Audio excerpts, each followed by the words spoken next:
A lack of time is one of the main reasons why people fail to learn a foreign language. And so I've always wondered, how much of a language could I actually learn in 3 days? So right now I'm here in Morocco, and it is March 29th, and I am flying to Hungary on April 1st. So it's exactly 3 days away, and we're gonna see how much Hungarian I can learn in the next 3 days. For me personally, the first thing I start doing when learning a new language is use an app. Duolingo gets a lot of hate, but I think apps like this are great at teaching basic vocabulary and keeping you consistent. I think something is always better than nothing. Another app that I like to use is called Mango Languages. It has a ton of content even for more obscure languages like Uzbek and Hungarian. It even breaks down sentences with colors and shows the literal meaning, which I think is super useful. And typically, when I use these apps or learn new words from other places, I take screenshots so I can write them down later in a language book. So unfortunately, because Duolingo introduced this new energy system, I've done like 3 or 4 lessons today, and I'm pretty much out of energy for the next little bit, next few hours. So now I'm gonna try to find some Hungarian vloggers. When I learn a language, I think the most important thing is consistency. And to do that, you need to do something that interests you. I love watching travel vloggers and news on YouTube. So one of the first things I do when I start learning a language is find some YouTubers that I like to at least start watching passively. But often, it's very difficult to find popular YouTubers in other languages, and especially niche ones like Hungarian. So it usually includes some playing with different Google searches and sometimes AI searches, and then looking people up on YouTube and watching the first minute of a bunch of videos to see if you like it. Once I find a video or a YouTuber that I think is interesting enough, I watch and stop the video frequently to write down new words that I pick out. Then I look up their definitions so I can understand even more of the video. And sometimes I stop the video every 10 seconds and sometimes every 3 minutes, so you can do it as much as you want. This is great because it helps you pick up vocab that people actually use in real life.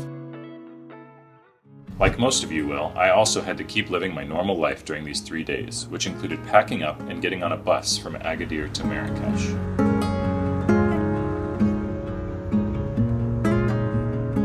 Okay guys, so we just made it to my hostel here in Marrakesh, and honestly, I don't have that much stuff that I want to do here. I wasn't really that excited about coming to Marrakesh anyway, to be honest, but there is this really good Indian restaurant that I really want to go to while I'm here. So besides that, I'm going to try to focus on Hungarian, learn as much as I can, and just kind of hang out around the hostel. Maybe if I meet some friends, then we'll go to the Indian place tonight. If not, go tomorrow night, and that's pretty much it.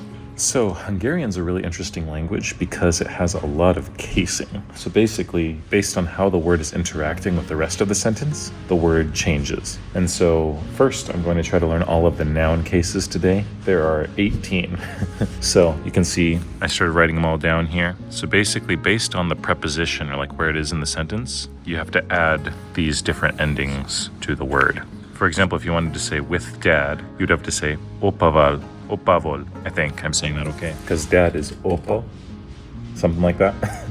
And to say with dad, you say opaval, opaval, because it is with. Or if you say in the house, it's husband, husband, inside the house. Hus means house, husband is inside the house. So I think I'm going to try to memorize all of these today. There's some things that are just easier to do with languages just by like rote memorization. And I think this is one of those things. So I might make some flashcards to try to remember all of these. And we'll see how it goes.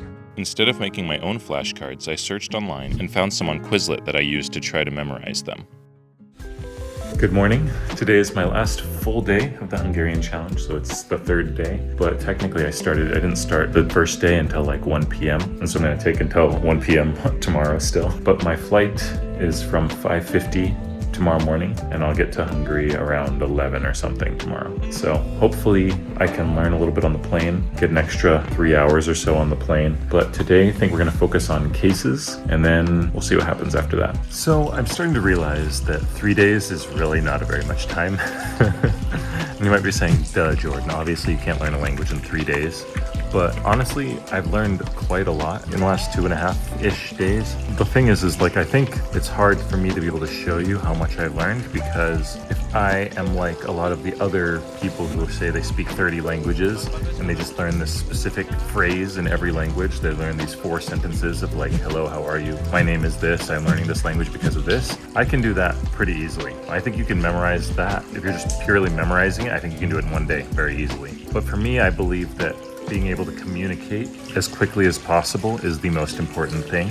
And so for me, learning the top 20, 30 most important verbs and how to conjugate them, and then learning how to use these in real life is the fastest and most effective way to actually learn a language. And so for me, I'm still working on the conjugations, still working on all the case endings, because Hungarian, that's the most complicated thing probably. But I also want to do things that I find enjoyable. And so maybe just memorizing case endings and memorizing conjugations isn't the most fun part of learning a language. And so for me, even though I haven't quite gotten those all done yet, I kind of want to learn a Hungarian song. And so this maybe is not the most efficient way to learn a language now, but for me, the most important thing is that you enjoy it. The most important thing is that you can stay consistent. So if you're only doing things like memorizing grammar from a textbook, you probably won't be able to last very long doing this. But if you're doing things that you enjoy while also taking time to do the grammar stuff, I think you can last a lot longer and it will be more fulfilling and enjoyable. For me, and I think for most people that learn languages, music is such a fun part of the process. Every time I learn a language, I build a playlist of music in that language to help me stay excited about the language. So, I ask people for their favorite songs, and I look them up. And you can also look up the top 50 most popular songs in most countries. Then, once you have some songs in a playlist, you can also check out the recommended songs for that playlist. This can be a somewhat tedious process, and sometimes it can take a lot of searching and creativity to find songs that you like and can learn. But once you finish it, you have a great passive way to help you learn the language while you're driving, riding the bus, or doing anything else. This way you can get as much exposure as possible and keep your brain thinking about the language the entire day. I've also made a small free PDF of all the resources shown in this video if you're interested in learning Hungarian as well.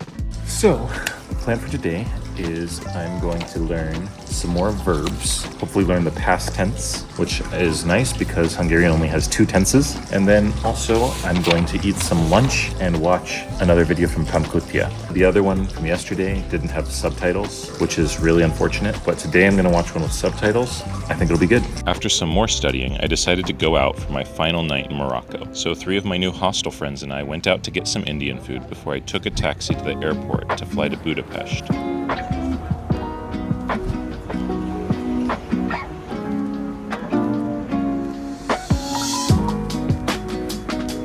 Where I also just happened to be for the craziest elections ever, which I also made a video about. But finally, the challenge came to an end.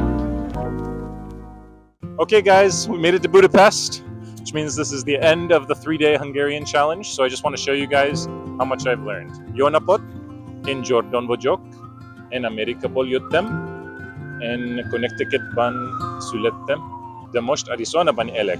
Szeretek kosárlabdázni, és röplabdázni, én is szeretek utazni, és nyelveket tanulni. És ma jöttem Budapestre, és azt hiszem, hogy a nagyon szép város. Még mindig magyarul tanulok, és többet szeretnék tanulni. Sziasztok!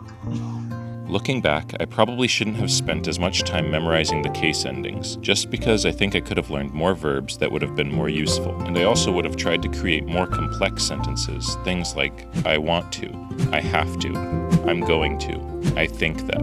These are the most important kinds of sentence structures that we use in daily life. So the sooner you learn these, the sooner you can actually communicate important things to people. And to me, this is the whole point of language. Obviously, you can't learn a whole language in 3 days, but you can learn some basic sentences, learn to introduce yourself, and learn enough to make someone's day by learning to communicate with them in their language.